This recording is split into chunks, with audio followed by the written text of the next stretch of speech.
साहेब, मधल्या काळामध्ये जी काही दोन्ही राष्ट्रवादी एकत्र करण्यासंदर्भातली बैठक झाली होती त्याचा व्हिडिओ देखील मध्ये व्हायरल झाला.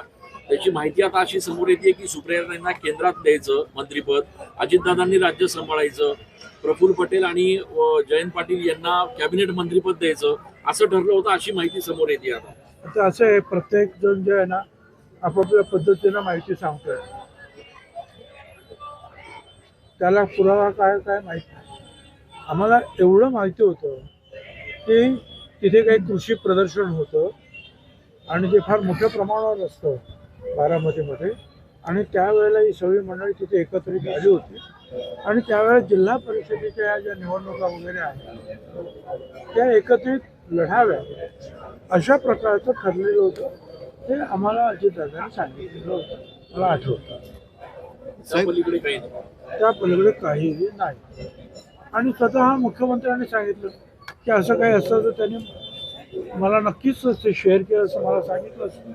पण शरद पवार त्याच्यावर असं म्हणतात की जे त्या बैठकीलाच नव्हते, म्हणजे मुख्यमंत्र्यांना समोरून म्हणाले या बैठकीला जे लोक नव्हते त्यांना काय माहिती की नेमकं काय झालं. ठीक आहे, परंतु जर तुम्ही तिथे मी मगाशी सांगितलं पण कृषी प्रदर्शनासाठी आलेली ही सगळी मंडळी होती आणि इथून फक्त अजितदादा होते ते बारामतीचे असल्यामुळे, त्यामुळे आमच्यापैकी इतरांना कोणाला ते जाण्याचा प्रश्नच नव्हता ना. आणि अचानक अशी काहीतरी तिकडे मिटिंग होणार हे कोणाला माहिती होतं. आणि मग असं काही घालायचं असेल तर तिकडचे जसे 7-8-10 माणसं तसे इकडचे 2-4-5 माणसं बसून एकत्रित येता काय तो निर्णय घ्यायला पाहिजे आहे आणि मग आपण बोलायला पाहिजे. असं काही असो, परंतु मला असं वाटतं की आता हा विषय जो आहे, आता उपमुख्यमंत्रीपदी जे आहेत सुनेत्राबाई बसलेले आहेत, एक राज्याचे जे काही प्रमुख जे राज्यकर्ते त्यापैकी ते एक आहे. आता त्या इतरांशी चर्चा करून काय निर्णय घेतील ना. एवढं ताबडतोब सगळं जे बोलण्याचं काही कारण आहे असं काय मला काय वाटत नाही. फक्त मर्जीवरच होणार होतं ना, आणखीन काहीतरी करणार होते, काय होणार. मर्जीवर येतं तर काय असेल, मर्जीवर काय करायचं. आणि ते दोन्ही बाजूने संमती झाली. आणि एक लक्षात घ्या की आम्ही सगळे जे आहेत बीजेपी प्रणित सरकारमध्ये आहोत, त्यामुळे NDA मध्ये सुद्धा. आता याचं काय करायचं मग. काही वेळेला वर्तमानपत्र येतं की NDAचा आमचा संबंध नाही, आम्ही MND मध्ये जाणार नाही वगैरे वगैरे. मग आम्ही सरकारमध्ये बाहेर पडायचं असं काही ठरलं होतं का. उलट सुलट अशा प्रकारचे मला असं वाटतं की बातम्या येऊ नये, चर्चा होऊ नये, शांततेनं जे आहे शांत राहावं, काही दिवस जाऊ द्यावं आणि मग जी काही चर्चा करायची आहे ती चर्चा करावी. आणि चर्चा करत असताना साहजिकच आहे, ज्या सरकारमध्ये ज्या मुख्यमंत्र्यांच्या सरकारमध्ये आम्ही काम करतो त्यांना सुद्धा विश्वासात घ्यावंच लागेल. ते स्वतः मुख्यमंत्री म्हणाले. साहेब, अजितदादा होते तोपर्यंत शरद पवार पक्षामधनं कोणी विलिनीकरणासंदर्भात बोलत नव्हतं. त्यांच्या निधनानंतर जवळपास सर्वच नेते विलिनीकरण होणार काही दिवसामध्ये अशी चर्चा सुरू झाली. अगदी 14 तारखेची वेळ सुद्धा काढलेली होती. 14 तारखेला अधिकृत घोषणा होईल अशा पद्धतीचं वक्तव्य येत आहे. मला काही कल्पना नाही. प्रत्येकजण आपल्या मताने काही काही बोलतो.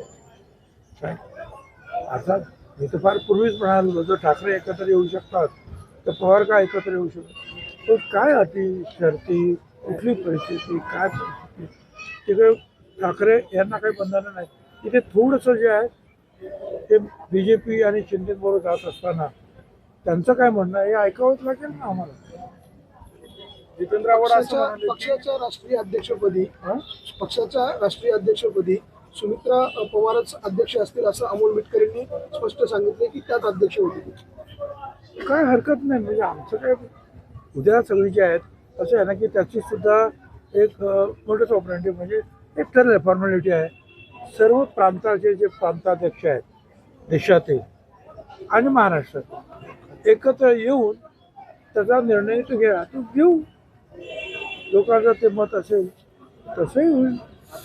जितेंद्र आव्हाड असं म्हणाले की विलिनीकरणाचा जो मुद्दा होता तो अजितदादांनी त्याच्यासाठीचा पुढाकार घेतलेला होता. मात्र आता मला काही बोलायचं नाही, शेवटचं बोलणं माझ्यासोबत झालं होतं असं जितेंद्र आव्हाड दावा करताय. ठीक आहे, आता प्रत्येकजण दावा करतो आणि वेगवेगळ्या गोष्टी मांडतायत. आता मी तर ते काय ऐकलेल्या नाहीत ना अजितदादांनी आम्हाला काय सांगितलं. अजितदादांनी आम्हाला कृषी प्रदर्शन आणि ते जे आहे ते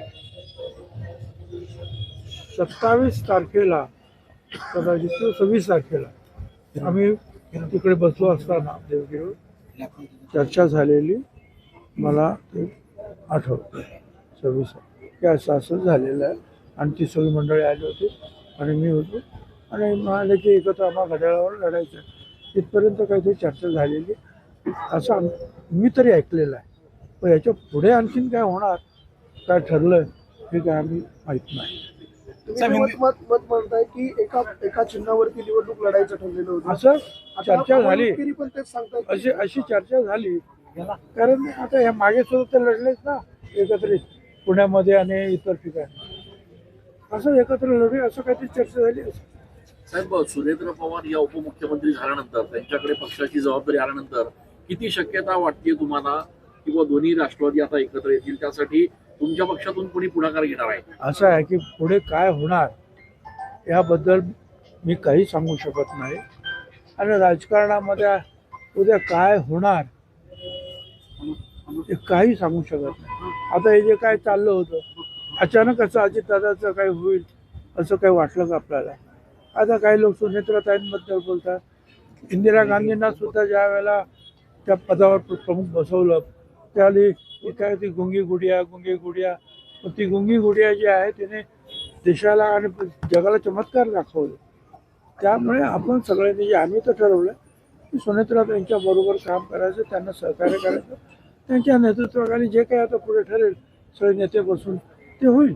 साहेब, सगळ्या लोकांमध्ये, जनतेमध्ये, त्याचप्रमाणे राष्ट्रवादीच्या पण कार्यकर्त्यांमध्ये एक प्रश्न असा आहे की नेमका धोका असा काय होता राष्ट्रवादीला की ज्याच्यामुळे एवढ्या घाईघाई निर्णय घ्यावा लागला आणि सुनेत्रा पवारांना उपमुख्यमंत्रीपद द्यावं लागलं? असं मोकळं ठेवून काय फायदा होतो? चर्चाच होत होत्या ना. आता ही तरी 3-4 दिवसांनी झाली.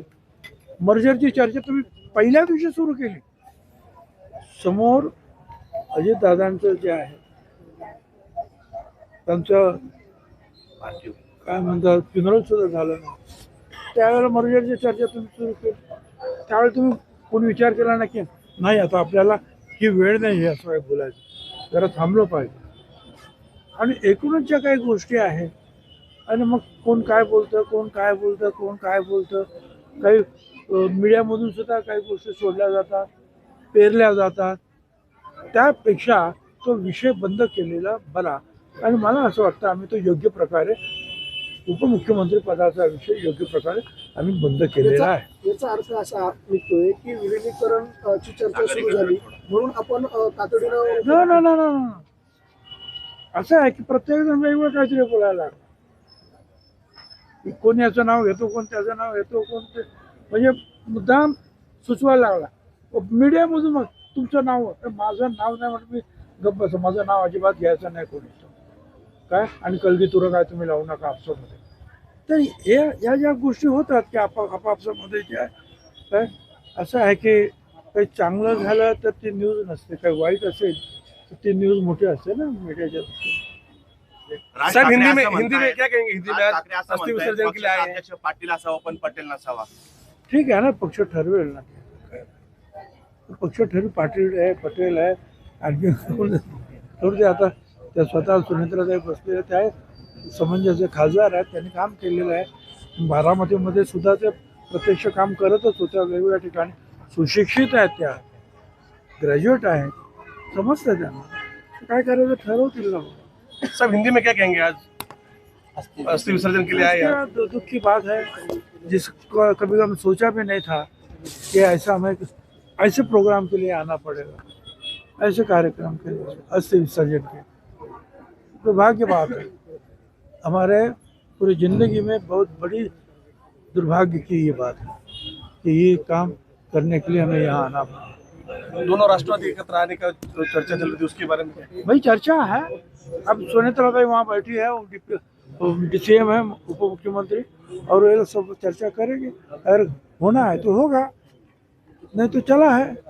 साहेब, तुम्हाला चौघांना राष्ट्रवादीतले जे प्रमुख लोक आहेत, तटकरे साहेब आहेत, तुम्ही आहेत, मुंडे साहेब आहेत, त्याच्यासोबत पटेल साहेब आहेत, या चौघांना विशेषतः या सगळ्या शपथविधीच्या दरम्यान टार्गेट केलं गेलं असं वाटतं का?